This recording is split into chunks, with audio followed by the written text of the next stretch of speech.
Elon মাস্কের নেতৃত্বাধীন এক বিনিয়োগকারী সংস্থা ওপেনএআই প্রতিষ্ঠানকে কিনতে $97 বিলিয়ন প্রস্তাব দিয়েছেন।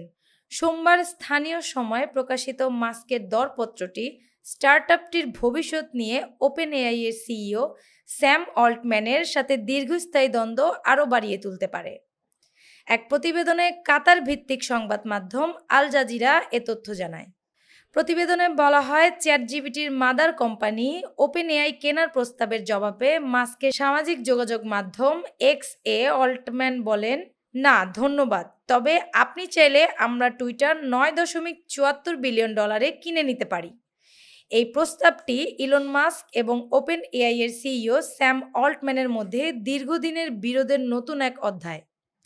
2015 সালে তারা একত্রে ওপেনএআই প্রতিষ্ঠা করেছিলেন, তবে 2018 সালে সংস্থাটি ছেড়ে চলে যান মাস্ক। এরপর থেকেই দুজনের সম্পর্কের মধ্যে টানপোড়েন দেখা দেয়। অ্যানি আক্তার, বাংলা বাজার পত্রিকা, ডিজিটাল।